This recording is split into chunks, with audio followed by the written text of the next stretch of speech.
दोस्तों GSTR 1 filing के अंदर काफ़ी सारी समस्या आ रही है और इस समस्या को लेकर के GSTR 1 की फाइलिंग में तो मुश्किल हो ही रही है, साथ ही जो ITC है उसको लेकर के डीलर्स वरिड हैं। टेक्निकल ग्लिचेस हैं GST पोर्टल पर फॉर द लास्ट 4 डेज से has left dealer missing worried about missing fast approaching due date of GSTR 1, जिसकी वजह से टैक्स पेयर्स परेशान हैं क्योंकि GSTR 1 की जो ड्यू डेट है वो आज यानी कि 11 मई 2022 है। आपकी अप्रैल महीने की ड्यू डेट मंथली फाइलर्स के लिए, तो उसी को लेकर के जो परेशानी है वो हो रही है कि पोर्टल पर ग्लिचेस हैं और लास्ट डेट निकल रही है। लास्ट डेट जो 11 मई है, फेलियर टू फाइल रिटर्न और ड्यू डेट में devoid tax payer of availing the ITC। तो इसमें क्या है, सामने पार्टी को ITC लेने में भी प्रॉब्लम होगी अगर आपकी GSTR 1 आप ड्यू डेट तक फाइल नहीं करेंगे। तो ये तो परेशानी है ही। GST पोर्टल बहुत ही स्लो काम कर रहा है पिछले 4 दिन से, जिससे डॉक्यूमेंट अपलोड करने में भी दिक्कत आ रही है। Portal is not accepting the correct logging details, accept नहीं हो रही कुछ केसेस में, और not allowing the uploading file, delay and missing in deadline of GSTR 1 में deprive tax payer of claiming ITC।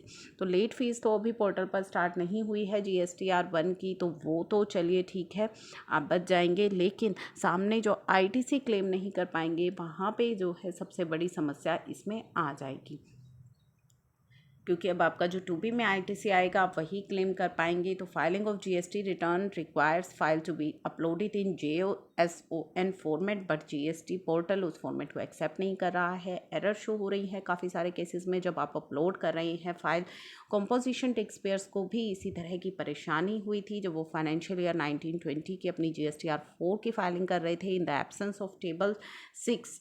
तो GST 4 भी जो है एनुअल रिटर्न होती है, ईयर एंड के 30 अप्रैल तक आपको फाइल करनी होती है, उसमें भी सेम तरह की परेशानियां टैक्स पेयर को आ रही थी। तो ये सभी जो परेशानी फेस हो रही हैं GST पोर्टल की वजह से हो रही हैं।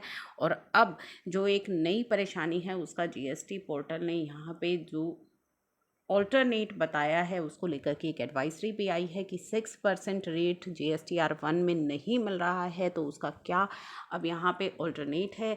न्यू रेट जो 6% यानी कि 6% IGST या फिर 3% CGST SGST इंट्रोड्यूस किया गया था, नोटिफिकेशन नंबर 2 ला करके 31 मार्च को चेंजेस किए गए हैं GST पोर्टल पर कि इस रेट को GSTR 1 में इंक्लूड किया जाए। लेकिन अभी टेम्परेरली टैक्स पेयर्स जिन्हें रिपोर्ट करना है अपने गुड्स को, जो रिपोर्ट करना चाहते हैं वो कहाँ पे रिपोर्ट करें, इन 5% हेडिंग, जो 5% की हेडिंग में है उसमें रिपोर्ट करें, और मैनुअली सिस्टम कंप्यूटर टैक्स जो निकल करके आ रहा है उसे मैनुअली एडजस्ट कर ले 6% के अकॉर्डिंग, ताकि आपकी जो रिपोर्टिंग है GSTR 1 में वो रॉन्ग ना हो।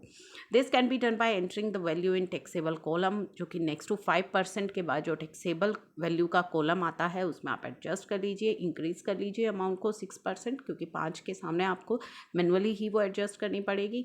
और रेट जो है वो आपका 6% आपको जो है सेलेक्ट करना है इन B2B B2C और एक्सपोर्ट जो भी एप्लीकेबल है आपके लिए टेबल। तो इससे आपकी जो रिपोर्टिंग है वो एटलीस्ट करेक्ट हो जाएगी, पोर्टल की मिस्टेक को पोर्टल खुद झेल लेगा। तो ये चीज़ें जो है आपके लिए आई हैं। GSTR 1 की इतनी परेशानियों के बावजूद भी उसकी ड्यू डेट को एक्सटेंड नहीं किया गया है, और ना ही इस तरह की कोई इन्फॉर्मेशन का इसे मिली है कि ये डेट फर्दर एक्सटेंड हो गई। तो डेट एक्सटेंशन की वेट मत कीजिएगा, आप पोर्टल के प्रॉब्लम्स के साथ ही अपनी GSTR फाइलिंग को जारी रखिएगा। लेट फीस तो अभी चार्ज नहीं कर रहा है पोर्टल, हो सकता है आने वाले समय में चार्ज कर ले, लेकिन सामने वाली पार्टी को इसका ITC नहीं मिलेगा, ये परेशानी हो सकती है अगर आप GSTR 1 को ड्यू डेट तक नहीं फाइल करेंगे।